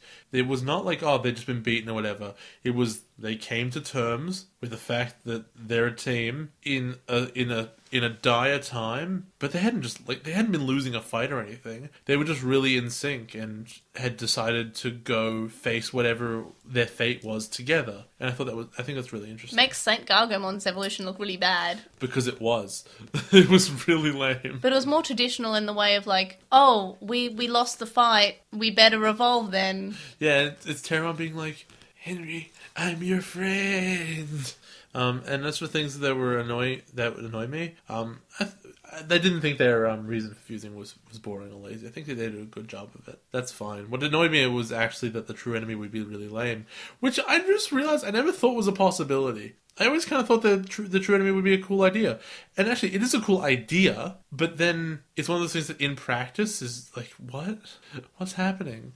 I feel like that'd be the same thing as like a movie with starring David Hasselhoff today. Mm-hmm. You'd be like, yeah, I'd watch the half, and then you'd get there and you're like, I actually didn't want this. Was the episode good? You gave it a hopeful yes? I did, and it's good enough, I guess, is the answer. It's got enough stuff going on. As I said, it's got it's got nothing at the base of it, but then it's kind of like all icing. You wouldn't go eat this as your dessert, but if you had to eat it, you're gonna have you had a positive experience. Actually, I think I'm gonna give it an 8. I changed my rating just because like. It's just, Ruki's grown so much, and just for the character development, it deserves an 8. And it wasn't a snap character development. No, this is the slowest burn character development we've ever seen. Oh, guess what? She's warmed to us now. She's our friend now. Yay, I was always Ruki. worried that would happen. Yeah, and that's been a thing previously. Like, Ken. I love Ken. Oh, but to be fair with Ken, he wasn't actually evil, mind controlled, and it just broke it. Now he's okay. I feel like it still was too much of a snap. Like, he kind of was kidnapped to join the team. And then there was Tailmon, who was kind of like, oh, I guess, like, she never had an episode of, like, she's coming to terms with everything I've ever known was wrong. I'm actually a good guy. No, she went like, oh, well, this is me now. Yeah, she was very accepting. Like, says, oh, I was looking for you forever, and now I'm with you. Yay, I'm going to hug you now. I feel like Tailmon probably should have had, like, a bit of time to warm to Kari. But no, she was just snap. With Ruki, it took her, like, 30 episodes. And to get over way less. And even then, like, she took, like, 10 episodes to warm to Renamon entire, like, maybe more, maybe 15? It was 10. We saw, like, 2 episodes about it, like, 6 and 9 or whatever, I think. I think, yeah, something like that. It was, and then there were multiple episodes about her warming to her Digimon, and then we finally have her warming to her friends as well. And I feel like that brings the episode up, just if you think about how much this little girl has grown from this angry, I hate Digimon are all data. Data don't have feelings. Why would it matter if they die anyway? They're just data. Kazu and Kenta don't have feelings. What would it matter if they died anyway? Basically. Still feels that way, though. They should have just pushed them in down the crevasse, just, why not? Just to see what happens. I realized my rating was 6.999, which is the most accurate rating I've ever given anything. That is exactly the rating of this episode. I give it an 8. It deserves an 8. I don't think so. Just think about Ruki's character development, just for that. No, I do, but you know what? That's not this episode. This episode paid it off, but that is a build-up of 30 episodes. But I feel like... If you want to spread that 8 over those 30 episodes, they all get, like, plus 0.1. I don't care. I love it, okay? And you said it wasn't filler. That's actually not true. They get plus 3 or something. Yeah, but it wasn't filler. Neither of these episodes were filler. No, it wasn't. We haven't had a filler episode for a while. Not since, like, Leomon died. That was not filler. I mean, before it. Oh, yeah, sorry. I thought you meant that episode. No. What was the main difference that you noticed? I feel like Ruki was a lot more aggressive and much more frustrated angrily about not being able to change the past and change fate instead of just being sad, which she was in the original. But as for that, there weren't that many changes. I guess Sakuyamon talks more and isn't singing this beautiful, like, relaxing song. Oh no, it's Jerry's story. Oh, yes, I forgot about that. Yes, yeah, that's fully the different change. That fully changes, like, what a position is. Is she actually, like, a nice person who has a reasonable problem and is too hard on herself? Or is she maybe a cold person who's the daughter of either a pimp or a Yakuza member? I feel that maybe it's because she had so much of a shock because her mum died that her emotions are broken. and she is broken mentally because of it. And that's why she needs a dog puppet to express emotions. Yes, for her. maybe. She has something serious going on, and I'm very worried about her. Oh well, good thing we'll never spend time with her emotions ever again. Who had the best evolution to Ultimate? Because I think Ruki and Renamon... It has to be Digimon. He had a whole thing. He had his big CGI bit. I know he had a dark evolution, but I feel like Ruki and Renamon's just like... And even the animation bit, and Look, it was I just love them. Look, if you take the event by itself, it's Digimon. But if you take the journey to there, I guess it has to be Ruki. I'm including all the journeys as the... Well, because Ruki's is 10 times as long as everyone else. Well, if we think about it, the build-up to fusing with your best friend, it's just showing the relationship between you. That should be the entire time that you've known them. And Gilmon was created by Takado, so there's not much really depth there. Jen and Terriermon, like, there was potential, but the episode was kind of like, oh, we should evolve, yes. Then they do it. Let's sure as hell do that. Ruki and Renamon had that complex... Like, from the beginnings of, we just fight together, but we're just comrades, basically. We're not actually, friends. To actual, like, I want to fight with you. I love that, by the way. I love that, like, they're basically, like, military brethren. Yeah. And it's just, no, I like Sakuyamon. As much as I enjoyed the Dukemon episode and the build-up of, like, his dark evolution, which I feel like would have been kind of cool to be a normal evolution for him. It looked good. What? Like the Megidramon? Yeah. Yeah, it looks really good. And just, like, imagine that, because, yeah, Gilmon is a virus-type Digimon. He should evolve into something scary looking like that. And Rapidmon even says, like, why can't we just have Megidramon and then we have an arc of, like... Or maybe not even an arc, like maybe 2 episodes of Takado coming to terms with this monster and maybe trying to tame him in the same way of Cyberdramon. I actually feel like it'd be really funny if he's like really scared of Megidramon, but then the fight ends and they beat Beelzemon or whatever it is, and then he goes, "Oh God, please don't eat me!" And it's like, "Hi, Takato," and it's just like like the beginning. Yeah, it's just a reference to the beginning. That would have been really cool. Hello, Takato. I'm big now. Aww. What are your predictions for the D-Reaper? I do not have any legs anymore, though. Sorry, he doesn't have legs as Megidramon. It'd be really funny if he talked about it. My prediction with the D-Reaper is that, like, there's going to be...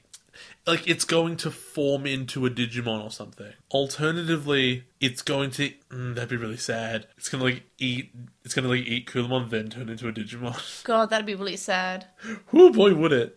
But yeah, I think it will take on a form that they can talk to and fight, because if the next 12 episodes are like, it's the red blob again, oh no, I'd be really bored. So I do think it's the final boss, is your next question. Do you think it's too early to introduce a final boss, considering the previous final bosses in Digimon were revealed in the last 2 episodes? I call those all too late, so no, this is not too early, this is fine. Because the previous final bosses were kind of pulled out of nowhere with no explanation. Like, Apocalymon was there all along. Apocalymon the worst. And yes, people have, like, written through reasons about how he was foreshadowed from the start. But Melomyotismon was kind of just like, oh, why not? Melomyotismon is Oikawa was kind of creepy. Funny.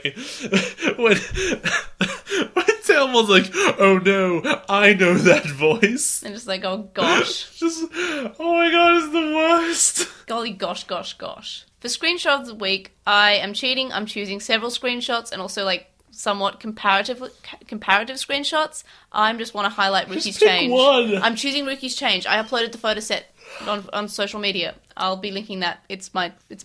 But I guess overall, my screenshot is... I'm just going to... There's a few, but I'll just go with Ruki smiling and laughing and being happy when she's being Sakuyamon. I'll choose that overall. I don't know if you actually noticed how there were no really interesting screenshots in all of these 2 episodes. Except for Ruki. Nothing really stood out. Like, she smiled, sure, awesome, whatever. But there's nothing, like, super interesting. There's no, like, whoops, fall in the shower moment. Well, because it shouldn't be. There shouldn't be. And there weren't any, like, hilarious lines either. There's just nothing, there's no, like, Terriermon holding a giant hammer. There's nothing really particularly visually interesting. So I picked when she's, like, hugging Kulamon and it's cute. Like, that's really it. That was one of my photo set ones, or the ones where Kulamon's jumping into her arms. Yeah, that was solid.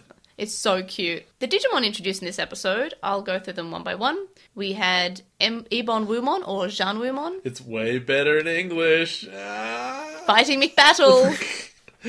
Also, what's actually really significant about that is that the heads have different personalities in English, but they do not in Japanese. Yep. In Japanese, he just has multiple heads and that's it. I like how he has different personalities in English. You mean how he's Hiram McDaniels? Oh, he is. What about Baihumon? I mean, it looks cool. It looks like, actually, it looks like the new Sun Dog. The new Sun Lion. Whatever it's called from Pokemon Sun. Oh, yeah, kind of, yeah. It looks like that, but blue. Yeah. Soul, whatever, yeah. Lion, it should be. And Sakuyamon's really cool! So cool. I love her. It looks really good. Actually, it kind of looks like a Power Rangers villain, but because it's got like the staff and the face and stuff. But otherwise, it looks really sweet.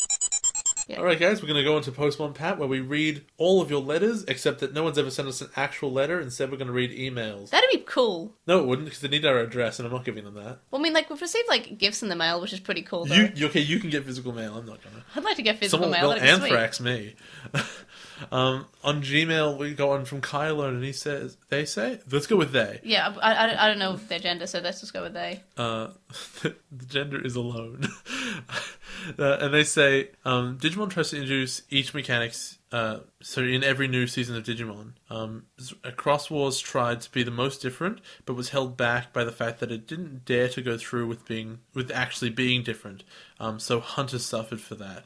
Atmon feels like it's a way for Bandai to live out a new style they've developed and try out new things without having to worry about it fitting into the old style of Digimon, which I agree. It's something that I said in one of the Atmon episodes, in that you go into any season of Digimon going like, I know the rules of Digimon, and so anything new they add is something that you can judge against the old stuff, and you can sort of say, that doesn't make any sense, this is the rules as I know it, come on. Which they sort of escape by going different universes, but they're still bogged down by it, because they still have Agumon in all of them, right? Mm-hmm. But with Applemon, it's a different universe, and they're different things, technically, even though it's called Digimon Universe. So they could just be different rules. Who knows? They said that they enjoyed Digimon Cross Wars, but it felt weird, and it clashed with the old stuff. But when Atmon clashes, it's because it's a new type of Digimon, and it doesn't need to be like the old stuff. Yeah, so we're very much in agreement. We got one from Frost Magic, who says that they have a question for me. Would I still watch Atmon if it wasn't for the show and May? And the answer is, I watch very little television nowadays, just in general, because I work full-time. When I have a lot of free time, I like to play video games, and then if I'm watching anything, the only thing I actually watch right now is Lucha Underground, because I can crawl through that in like tiny segments. And also Digimon for the show. Yeah, but I can sometimes watch that in double speed. Like I force myself to watch that sometimes, like this week. So no, I don't think I would go out of my way to watch it, but I have gone out of my way to watch kids show before. I really went out of my way to watch like Gravity Falls, and Steven Universe is a must as well. But I don't think I'd go out of my way for this one, because as much as I do like Applemon in general, I like Applemon in the theatre in which the only things you compare it to really are Digimon. So, is it as good as Steven Universe? God, no. Steven Universe is awesome. And Applemon is fine. But if you think of it as like, okay, this anime compared to 02, well, this is the best thing that was ever made. They also ask, they also say that they wouldn't have liked Atmon as a kid. It's too different from Digimon. They didn't like Frontier for the same reason, but now it's their second favorite season. I'm interested about that, because obviously, just because it's not really called Digimon though. It's Digimon Universe. Yeah, I think it's possible that, and I don't know how I would have been as a kid, but I think it's possible that you were able to draw the connection because they called Atmon in the show. They never. In every season of Digimon, they say that's a Digimon, right? And that's sort of what sets you up to have expectations. But when they say that's an Atmon, you're like, okay. And they don't say Digivice. And they don't. And also, what's important as well is that Digimon is largely based on complete fantasy, because computers are just doors, basically. But in Applemon, it's a phone. Everyone has one of those. You can kind of relate to things more closely. On Reddit, we got one from Dak and Jackster, who says, more bullet might be a reference to Cave Johnson from Portal. I'm not sure that... I'm really not sure that 60% more bullet per bullet does sound... Oh no, that's what that is. That line is from the Portal turret explanation that they Yes, they jam it in. They jam the full bullet and they Yeah. spring load out the full bullet because it's 60% more bullet per bullet. Yeah. Yes, thank you, Dak and Jackster. See, I was on the right track saying TF2 It was because it was Valve. Valve. Yeah, it was very Valve humor. And finally, we got another one on Tumblr who says that they disagreed with us from the last episode, but they don't disagree on our points. It's just that they didn't find it boring. And I mean, hey, if you find something entertaining that other people don't, then that's good. fine. That's good for you. They said that Takato is cute when he realizes there's a gun in his face because he was so caught up in fighting. And I guess also, if you're in the digital world and you're mostly fighting with blasts and stuff, seeing a gun is a very weird thing. Yeah, considering a gun is something you recognize as something that would do you damage, as opposed to you don't really see, big lizards firing bullets at you. Also, I mean, obviously they would never mention it, but you have to think about like Japanese sensibilities towards guns as well. Which is why Beelzebub is such a baddie. Though, I mean, I have to say, it's not like I didn't like the last episodes, but and it wasn't, necessarily boring. It was just after 2 quite good episodes, I thought, and then these 2 episodes were okay and not too boring. Well, I just think it's did something happen or did nothing happen? To be fair, I had to remember what happened in the last episodes, but no, it was fighting with Beelzemon and then St. Galgomon, which wasn't as good as Sakuyamon's episode. And then the other one says that Beelzebub left because Juri's honesty shocked him and devalued his reasoning. That's reasonable. She talked him to death. And finally, Kalymon is called the Endoletia because it's derived from a Greek word that Aristotle used to refer to the ultimate purpose or what drives you. Yeah. And yeah, I guess we covered that earlier on the show. It's quite interesting.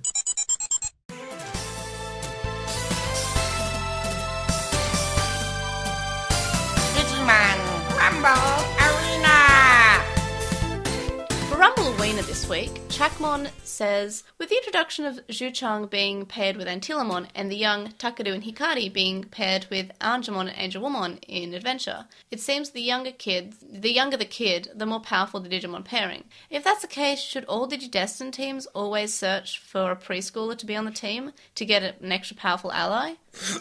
That's really funny. Okay, this is Rumble Arena. Which side are you on? See, I feel like I could argue either way, but I feel like, in a way, even if the kid's very annoying, it's meant to represent how pure the kid is. Really? Because that's not what I was thinking. No, it's the pure small child is so pure, and then they get, the big, strong, somewhat religious, big, strong enemy, the enemy-killing dude. And I really like that, because it's, a good reflection that, oh yes, the little 8-year-old girl has this very mature woman a mature adult cat that evolves into a very mature woman, and then a bean that evolves into an angel for some reason.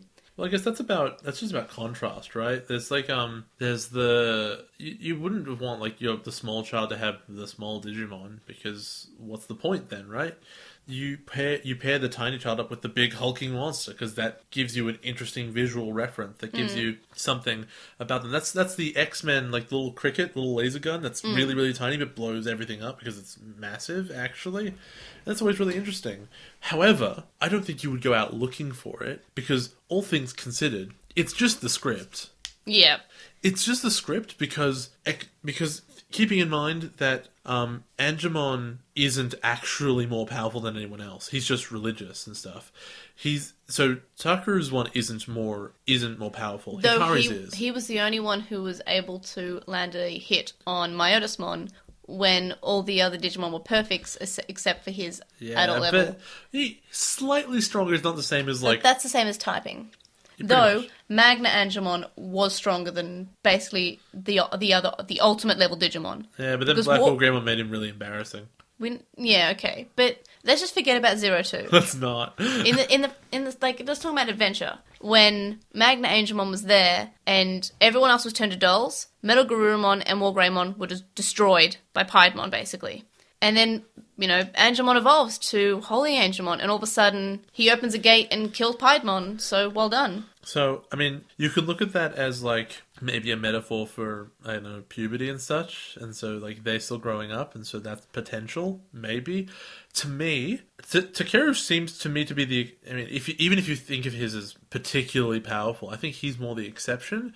The reason that Suzy has Antillamon, the crazy powerful one, who, though, isn't that powerful because hasn't evolved yet, and Hikari has Androwoman, is just because they showed up late to the party and they needed Digimon that were already there. Because you don't want to see them go from the ground up. You don't want to see them hatch an egg. But everyone else has perfects already. Well, they need to have a perfect really soon. Yeah, it is sort of the theme that the young kid joins later on in the show. Like, Hikari joined later on, and then Suzy joined later on. But I just feel like it's a really nice aesthetic to have, like, the big, strong monster. And, you know, it's saying, oh, okay, what should we do now? To this little tiny child, even though they're really strong and beautiful and fully grown and fully formed, basically. And Cody was the youngest, and he had a crap Digimon. Oh, Amadimon was fantastic. You shut your mouth. I love him, but he's crap. A sword isn't for hitting, Dagya. It is, though.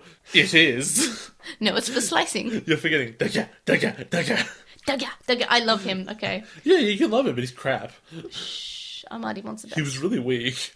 Dagya. But I feel like, you know, 02 was trying to do some different things. And it did them really badly. Yeah, it got carried away with doing different things. But when we're talking about the smallest child having the strongest Digimon, I feel like it's really cute, and it's like, I don't know, is it a representation of their innocence to have like this really strong, as I said, religious themed, because Antillamon's sort of religious in a way that it's from the gods, basically. It's created by the gods. Yeah, it's a stretch. Though Antillamon's the best. It's just a bunny. It's a bunny, it's a really tall bunny. It's a bunny, it doesn't have a big face mask on. Yeah, it doesn't have the big face I missed mask. that design. That design was really obvious. Yeah. They all had it in Adventure. Every single religious Digimon had the big face mask on, with the cross on it. And every devil-related Digimon had straps. It's true. Though religious Digimon also have the holy ring, I guess. Anything else you want to say about this, or you just want to just concede defeat? I mean defeat? We weren't really arguing. Who took a point? I did. I took a point. What was it? Because it's a really good aesthetic. You know, it's like Mei and Totoro, the tiny, tiny child. I said that. I know, but that's why I'm saying it's good. But if I put that forward, you don't win by it being true. But it is true. It's a really nice aesthetic to have, like, the small child with something that's strong. I like it. Yes, but you don't win an argument by agreeing with me. But I'm not. I'm saying that I like that. You said that you want me to concede defeat. Yes. But I gave you that idea. Yes, so thank you for giving me the win. Thank you. I'm glad to win. Thank you, thank you, thank you. Thank you, and good night. Alright, everybody, join us for the next episode of Keijo! It has so many exclamation points. Jeez, it sure does. Also, I can't read that. My eyesight's bad. I'm just taking word for it. Janyu's Arc. Or Evolution's Radiance. Shining Evolution. And Homeward Bound. Or The Return to the Real World. Spoilers for Obnoxious Synopsis. I think they return to the real world. For Weekly Wonders this week, what did I do this week? What did I do this week? Did I do anything this week? No, I'm pretty sure I came up with one. I've just forgotten. I learned what office politics were, but for a real answer, I didn't actually play the thing I'm going to talk about, but I will mention... No, I played VR for the first time. That was sick. Oh, yeah. So do you want to have that to be your Weekly Wonder? Yeah, sure. I was going to say something that I thought looked cool, but I haven't played. But stuff I can recommend. I played PlayStation VR, and okay... That is something that you do in short bursts. Yeah, but But you also possibly had food poisoning though. Yeah, a little bit. Because I was fine. So I mean, I didn't play Rigs because I'm scared to get that motion sick. Hey, just try it out. Have a bucket, and it's really impressive until it hits the point where like, okay, it doesn't feel good because the camera locked in a weird position, or alternatively like. You played the luge one. That's probably why. Yeah, no, that one was fine as far as the camera goes. But but you quit it. You couldn't finish it. I couldn't. Also, it wasn't that fun. I thought it was fun. I just couldn't play it. The heist one, you got these hands, right? And you go and you manipulate stuff, and it was really good. But then, like, your hands don't go quite where you want them to go, and things shake, even though you're pretty sure you're being pretty steady. And also, the camera will lock in a weird position, like it's kind of tilted or off to the side, and That's because your head might have been off to the side. I wasn't looking that way. And just, it's enough stuff to uncanny valley you out of it. And there are times when you're like, oh, I'm in this room. I feel like I'm in this room. And that's really cool. And that's the feeling you're going for.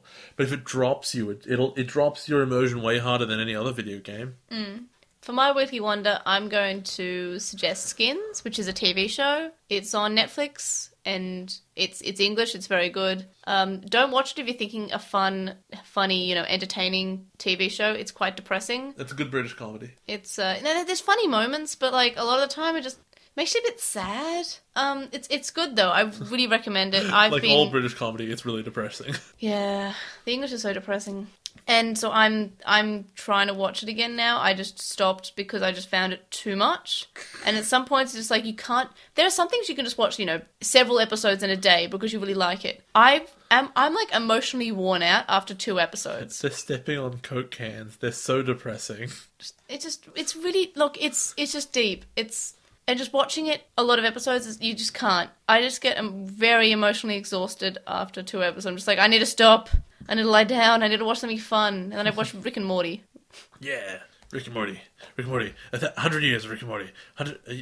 Website, Rick and Morty, forever. The link dump will be linked in the description, and you can contact us and stay updated. You can email us at LostinTranslationmon@gmail.com, or you can comment on this episode or message us on SoundCloud. You can follow us on @TranslationMon on Twitter and on Vine for the time being, I guess. And you can also find us on Lost in Translationmon on Tumblr, Facebook, and YouTube. We have a discussion thread on With the Will and a Reddit thread in the Digimon subreddit, which will be linked in the description. And we'd really appreciate it if you were to review us on iTunes and or Stitcher. Really helps us out. And also thank you to our Patreon supporters, Sam Krieger, who hosts a podcast with Stevie called The Moncast, which talks about Pokemon and Digimon alongside each other. Wu Qinglong, you can find at twitch.tv/Wu Qinglong. Metal Mamemon, Joe, Anime Guy, who is Anime Guy Kurosaki and the number 1 on YouTube, Chuckmon, Ishwabamba, Hiro Alato, who is Hiro Alato on Twitter, Jason Morosky, Frostmeragic, who is at Frostmeragic on Twitter, Stephen Reeves, who is Apple64 on Twitter, Kaidawashi, Mac, Noam, Riku, Red and Garen from Breakfast with Digimon, which is another Digimon podcast that is best consumed in the morning, Jams, and Chisai. Chisai. It's like small in Japanese. Chisai. Chisai. Chisai. You can also make a one-off donation on PayPal, which can be found linked in the description. It's paypal.me/Edgemon. Make sure to let us know it's for the podcast. And yeah, we'll see you guys next week for, I guess, They Go Home Now. Bye! For I guess they go home now. Bye-bye. Bye.